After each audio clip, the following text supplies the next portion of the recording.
Hi friends, இன்றைக்கி ரவாயில் எப்படி தோசை செய்கிறதுன்னு பார்க்கலாம். அதுக்கு நான் எங்கள் வீட்டில் நிறைய பேர் இருக்கிறதுனால இந்த கப்பு இது எப்படி 2 கப்பு இருக்கும் ரவை. அது கூட வெங்காயம், சின்ன வெங்காயம், பூண்டு, தேங்காய் சேர்த்து இருக்கணும். இப்போ ஃபஸ்ட்டு தேங்காய் கல்லுக்கெல்லாம் நறுக்கி வச்சுருக்கோம். தேங்காயை போட்டு ஊற்றி எடுக்கணும். கழுவி வச்சுருக்கோம் சின்ன வெங்காயம், பூண்டு, சின்ன வெங்காயத்தை போட்டு லைட்டாக குறை அடிச்சு எடுக்கணும். இப்போ நம்ம ரவையை சேர்க்கணும்.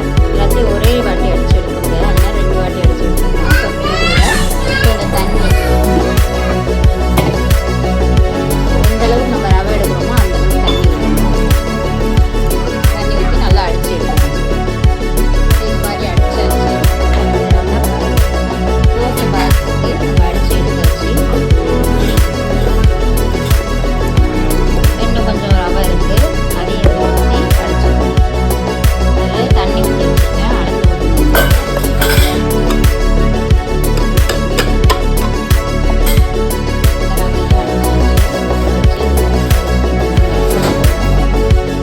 சால்ட் சேர்த்து கரைச்சி எடுத்துக்கணும்.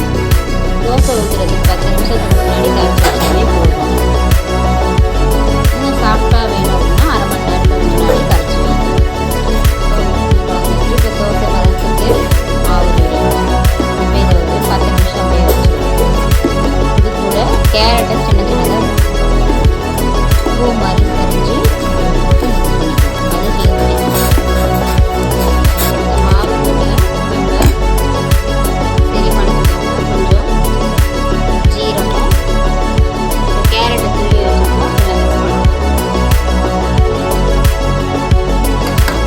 காரத்துக்காக லைட்டாக தான் சேர்த்துக்கணும். 1 பிஞ்ச் மிளகாத்தூள், ரொம்ப சேர்க்காதீங்க. அப்புறம் சட்னி நம்ம காரமாக வச்சு சாப்பிடுவோம். இதை நல்லா மிக்ஸ் பண்ணி விட்டுருவோம். மிக்ஸ் பண்ணி ஒரு 10 நிமிஷம் விட்டுருவோம். இது ரொம்ப ஹெல்த்தியான தோசை. ரவா, தேங்காய், கேரட் சேர்ந்த தோசை. இதுக்கு பேர் ரவா, கேரட், தேங்காய் தோசை.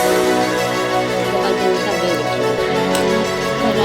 10 நிமிஷம் ஆயிடுச்சு. இது மாதிரி நம்ம தோசை ஊற்றி வச்சுருக்கோம். எங்கள் வீட்டு குட்டீஸ் அவங்களுக்கு சின்ன சின்னதாக வேணும், சின்ன சின்னதாக ஊற்றி வச்சுருக்காங்க.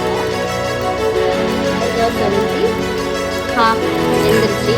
சின்ன சின்னதாக ஊற்றினாலும் நல்லா இருக்கும். இல்லை கேரட்டும் நம்ம கலந்துருக்கோம்.